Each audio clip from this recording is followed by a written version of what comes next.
Hi everyone, welcome back. For today's mani, we are going to be using dip powders from Bling Galleria to create a pink foil marble effect mani. Now the first color here, it's called Raven. I've used it in the past. It is a beautiful true solid black dip powder and it does not stain at all, which is awesome. And then we're going to pair it today with a beautiful foil dip from Bling Galleria called Heartbreaker. Now this Heartbreaker dip is stunning. It is a milky white base and then it has those pink, red, and gold foils in there. And it pairs perfectly with Raven. It really makes that pink and that foil really pop. We are going to be creating a set of press-ons today and doing the gel method. Now, if you haven't tried any of Bling Galleria's beautiful foil dips, I definitely recommend heading over to the Bling Galleria shop on Etsy. The owner makes beautiful foil dips. There are so many different ones on her website, and they are really pretty and very, very easy to work with. And there are so many great ones on there. Plus, not only does she provide these really gorgeous foil dips, she also has a lot of amazing glitters and a really pretty neon collection as well, and leopard print collection. So definitely head over there after this video to check out Bling Galleria dips. All right, so let's jump into this mani process, and then I'll pop back in at the end.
All right, so this step right here is completely optional. If you like how the foils are laying, then you can totally skip this step. So I'm taking a stiff nail brush and I'm gently brushing it onto the nail to break apart some of those foils to give it more of like a scarce look. I want to create a marble or a quartz rock effect mani, and I find that doing this technique really helps me achieve that with the foils. We are going to add more foils as we go and build it, but with that first layer, you really don't need to focus on how many foils that you're getting in that first dip, because you can always go ahead and hand place more.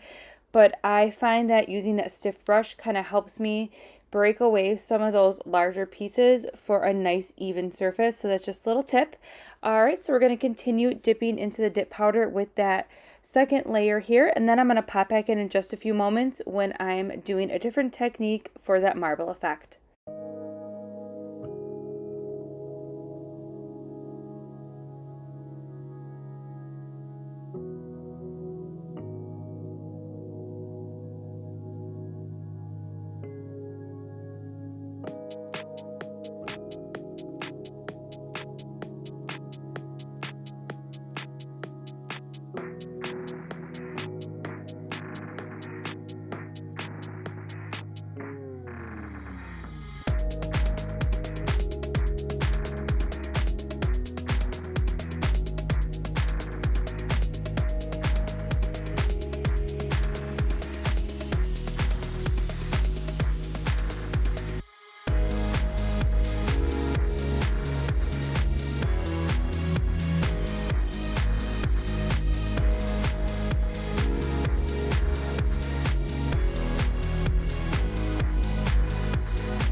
All right, so now that we dipped into that foil powder again for a second time, I'm gonna go ahead and gently apply some gel to the entire nail. I'm basically gliding that product on the nail. I'm not pressing too hard at all because when you are working with those purple or pink foils, they will bleed. So I'm just hand placing a few more foils. I wanted a gold one in there and then some more purple. And then what I'm gonna do is I'm going to go ahead and take my Wet n Wild eyeshadow brush here, and I'm going to go ahead and basically like I'm ombreing, I'm just going to go ahead and pick up some of that milky white powder, and I'm going to tap it all over the entire nail in order to get that marbly effect. That's how I'm going to build up that milky white pigment over the foils. Now you can see here there is some a little bit of more foil than I wanted to showing up on that nail. So I went in again and I'm gently going in with that gel product, and then I'm going to do the exact same thing. I'm going to go ahead and tap that milky white dip powder over the entire nail, and then I'm going to pat it down gently. This is what's going to give me that more of a marble quartz effect versus if I just left the foils as is and then cured it. But you can do it whatever way you want to do for this mani. If you really like how those foils are and all that blinginess you get from the foils, then definitely go ahead and keep that on your mani and rock it. I just really am obsessed with the like marble effect that I was getting from this. When I use the Dust in a Bottle duo, I really liked how that turned out, and I was like, ooh, how can I get it more of like a marble effect? And I was like, I need to put more of that gorgeous milky white. Now remember, working with gels, you definitely have more wiggle room because it's not going to dry or cure until you actually put it in that light. If you are doing this with your dip liquids, you totally can still do this. You just may need to saturate that nail again after you place the foils. You might need to go ahead and place that dip liquid on the nail and then go ahead and do this step right here where I'm putting that milky white dip powder on the nail. So that's another option if you are choosing to use dip liquids. Again, that's the best part of doing manis at home, is that you can create manis however you want, whichever method you prefer. Just right now, I'm really enjoying making press-ons. It's a little bit easier for me with my current situation at home. I do have a baby in NICU, so it's just makes it a little bit easier for me to create press-ons. And then I feel like I did a mani and then I can wear it as long as I want and I can reuse it. I didn't use peel base, so I didn't completely just like pop it off after I spent all that time doing this gorgeous mani. So I really like how press-ons allow you to wear them as long as you want, and then you can reuse them as well. I think it's super fun. All right, so enough chit-chatting. Let's finish up this mani with some top coat, and then I will pop it at the end.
All right, we're just wrapping up the mani here, and I really like how this mani turned out. I'm completely obsessed with the foil dip and how it looks like that marble effect. In the pink and the red and the gold are really pretty together, and then paired with Raven, it really makes those foils pop. So I will go ahead and link everything that we used in today's mani in the description box below, including everything you need to create your own press-on sets at home as well, and I'll see you in the next upload.